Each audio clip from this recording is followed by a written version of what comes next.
They sent the invitation on a Wednesday, and the message uninviting me followed shortly after. The envelope was thick, pale blue, embossed with silver lettering, the kind you'd expect for a senator's gala or an old money wedding. The front read, Danvers Family Gathering, July 10th, 6:00 p.m. The Alderidge Grand, Seattle. I didn't open it. I didn't need to. I'd seen that hotel name plenty of times. It was on the ledger in my office, under Premier Clients, Tier 1. That was my digital signature on the hosting contract. Moments later, my phone buzzed. A text from my cousin Elaine, the designated family planner, always the one to deliver disappointing news with a smile. Hey Mara, just a heads up. Venues at full capacity this year. Lots of extended guests flying in. It's kind of a black tie thing, very elevated. Hope that's okay. That emoji. The signature of sanitized exclusion. Not a confrontation, just a quiet dismissal. I'd seen it before. Wedding invites that never came. Family threads that skipped my name during job announcements. They never said, I failed. They just erased me. I returned to my desk. Rain tapped softly against the window of my 31st floor corner office. The Seattle skyline blurred in gray mist and soft neon. The contract for the Danvers booking was still on my screen. Alderidge Grand. Elaine had submitted it through our concierge platform. Our assistant flagged it for review. I added a 25% surcharge for short-notice, high-end bookings and approved it personally. They had no idea that M.R. Caldwell, CEO of Caldwell Holdings, owner of 12 historic properties across the Pacific Northwest, was me. They didn't know the woman who once scrubbed bathrooms on night shifts was now the one signing their invoice. They still called me unpredictable, aimless. Let them. I didn't want their seat. I owned the table. I turned to the shelf and reached for a small walnut frame tucked behind my travel books. Inside it, a cracked plastic name tag. Mara Housekeeping, Capital Inn, Seattle, 2011. I hadn't looked at it in years, but that night I placed it right in the center of my desk, just in case I needed a reminder of why I said yes to myself when everyone else said no. My father used to say there were two kinds of people in this world, the ones who carry the name and the ones who carry the weight. He'd say it after family dinners when the dishes were cleared and his second scotch softened his voice. We were supposed to nod to affirm his wisdom like it was gospel. I was 12 the first time I understood which role he had assigned me. Not the name, just the weight. By the time I was 23, I was expected to slide into Caldwell Financial as a junior partner. There was already an office set aside. My name pre-printed on the door. Mara Caldwell, Strategic Development. It lasted 6 months, not because I failed, but because I asked too many questions. About layoffs, outsourced janitorial contracts, the pension fund that had mysteriously vanished for dozens of longtime staffers. You think too small, my father had snapped across his mahogany desk. You have no vision. No, I told him. I just want to understand what people carry. That was the last honest exchange we had. After that, our relationship became a silence wrapped in formalities. Birthdays skipped, messages filtered through ants. I enrolled at the University of Washington's hospitality school, graduated top of my class. No one came to the ceremony. A year later, I was scrubbing bathrooms at a faded motor lodge off Rainier Avenue. 10 rooms per shift, towels that reeked of bleach and damp cedar. But it was mine. Honest, ground level, built, not gifted. That's when Elaine sent me the group photo from her wedding. Everyone was glowing, suits and champagne smiles. I wasn't in the frame, but I remembered that night well. I sat near the kitchen, at a table with the dishwasher on break and a DJ who left early. Elaine told me it was probably because I seemed more comfortable back there. 2 days later, someone forwarded me a screenshot from the family group chat, a photo of my old housekeeping name tag, captioned, "She wanted to clean toilets. Guess she got what she wished for." They laughed. No one defended me. Not even Aunt Ginny, the one who used to sneak me lemon drops and whisper, "You don't have to turn out like the rest of them." That day, I learned something important. Erasure doesn't always come with shouting or slammed doors. Sometimes, it just shows up as absence. You get cropped out of enough pictures, left off enough emails, seated far enough from the center of the table. Eventually, even you start to wonder if you were ever really there. So I let go. I stopped waiting to be remembered, and I started building something that couldn't be dismissed. I moved to Vermont with a duffel bag, a used laptop, and barely enough money to last 12 weeks. There was no grand plan, just a need for somewhere quiet, somewhere no one cared about my last name or the reputation it used to carry. I rented a tiny attic room in a creaky old farmhouse. Turned in run by a retired couple, Irene and Cal. They paid me cash to help with bookings, change linens, manage late check-ins. They gave me room 7. Slanted ceiling, one skylight, twin bed, and I loved it. That's where Elaine really started. Not the company, the idea. In a beat-up spiral notebook filled with questions. Why did some guests return and others never did? What made a stranger feel safe or seen in a room they'd never been in? I watched. I adjusted. A buzzing lamp, a misplaced bench, a sign that confused guests. I fixed them with no budget, just care. People started asking for Mara. Not Miss Caldwell. Just Mara. When Irene and Cal decided to sell, I came with data, spreadsheets, and a vision. I made a modest offer. I said yes. I renamed it Elon House, my first property, my first win. 5 rooms, no staff, but me, but I poured everything into it. I scrubbed every floorboard, swapped the musty drapes for fresh linen panels, painted each room in soft, calming shades of moss and cream, and I left a handwritten card on every nightstand. You're here now, you can rest. Guests remembered that line. I didn't have a PR agency. I didn't need one. Word of mouth did what no billboard could. Guests told their friends. Stories spread. Stories brought interest. Interest brought support. Not millions, not all at once, but enough. Within 4 years, I opened a second property, Elon Ridge, and then a third, Elon Harbor. Each one smaller than the resorts they quietly outperformed. I hired former housekeepers as site leads, gave them titles, trust, and real pay. No stiff uniforms, no fake greetings, just people who knew what it meant to serve with pride, not submission. By 30, Elon had become its own quiet brand. Subtle luxury, gentle care, no velvet ropes, no marble fountains, just dignity done well. Still, I didn't put my name on it.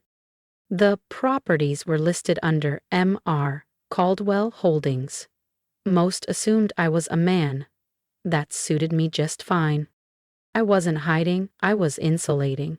The silence gave me space to build something they couldn't tear down. Behind my desk, tucked between fabric swatches and supplier catalogs, I kept the old plastic name tag. Mara, Housekeeping. Faded, scratched, cracked straight through the middle. I wore it long after it should have been replaced. Framed it. Black frame. No glass. Not on the wall. Not for show, just for me. Some nights, after the spreadsheets and signatures, I'd hold it. Not to revisit the cruelty, but to remember the foundation. I didn't build Elon to prove a point. I built it so no one could ever again tell me I didn't belong. They picked Elaine Cascade for the reunion, one of the most exclusive boutique hotels in the state. They had no idea. Elaine booked it through the corporate portal, bragging in the family group chat about pulling strings to secure such a coveted venue. "We're lucky," she said.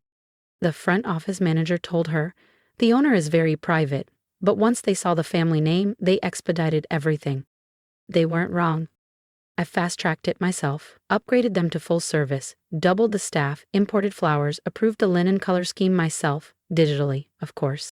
If you felt that moment of quiet triumph with me, don't forget to subscribe. The next chapter is where they finally realize whose building they just walked into.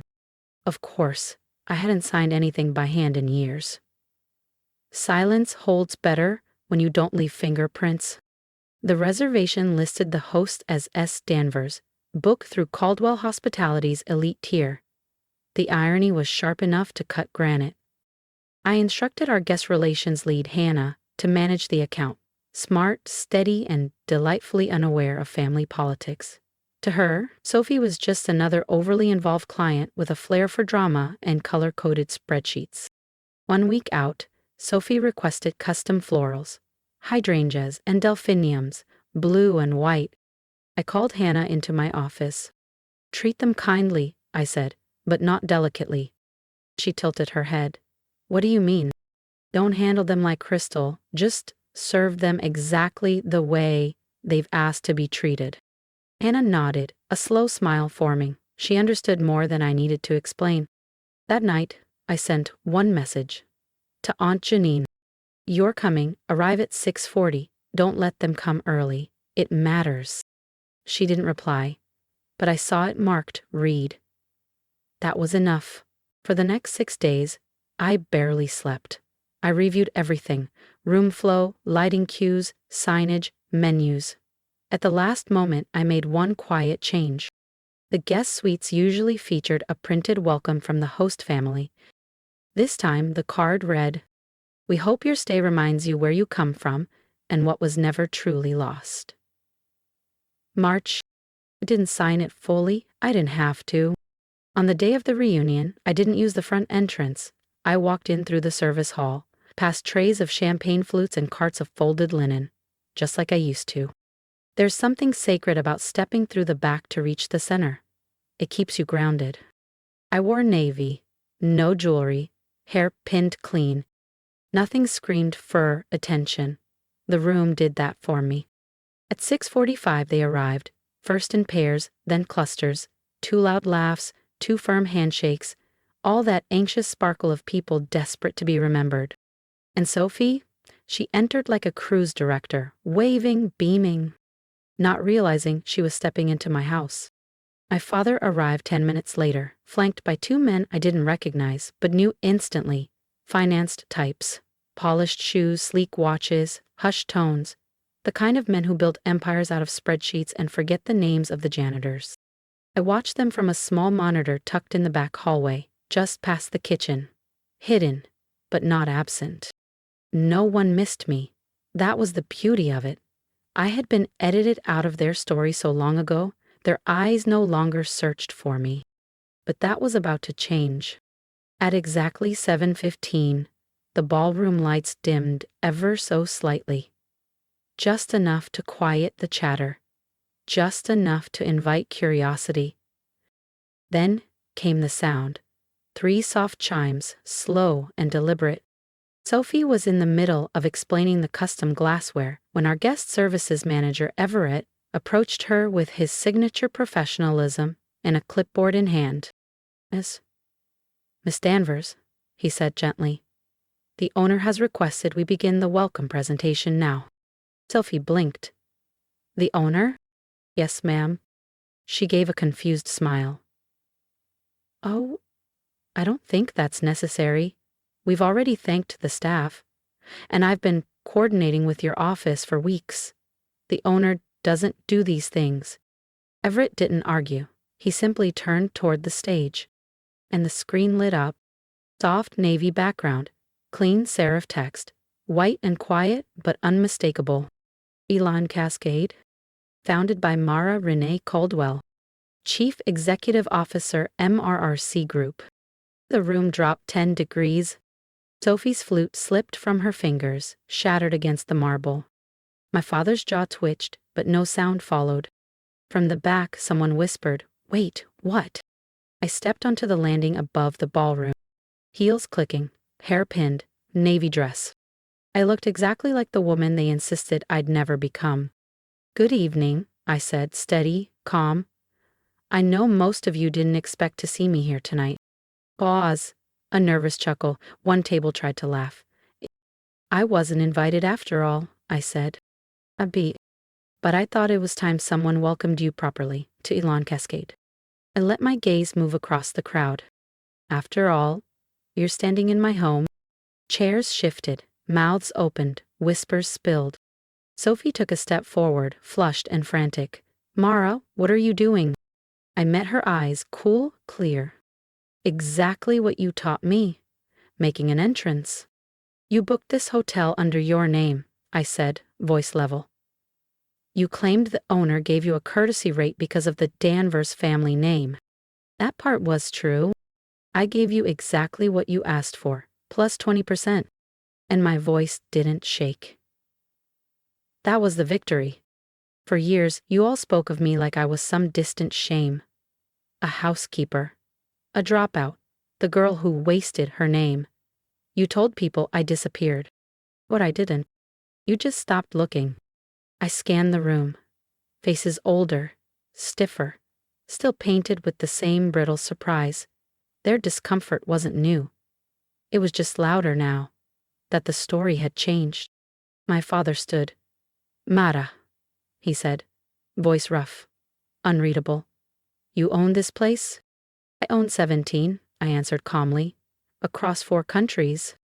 He didn't respond. He didn't have to. I'm not here for a standing ovation, I added. I came to return something. I gave a small nod toward Hannah. She stepped in with 2 team members, each carrying sleek black folders, one for every guest. Inside, a signed copy of their event contract, my name, M.R. Caldwell, their rates, itemized, and a single note. Sometimes the story you tried to erase still finds its way to the wall. Near the back, Aunt Janine let out a soft, knowing laugh. An older man beside my father stood.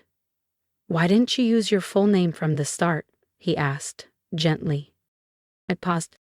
Because I wanted to build something before anyone decided what it was supposed to be. He nodded, quiet understanding in his eyes. And as I stepped away, the ballroom dimmed. Not in lights, but in noise.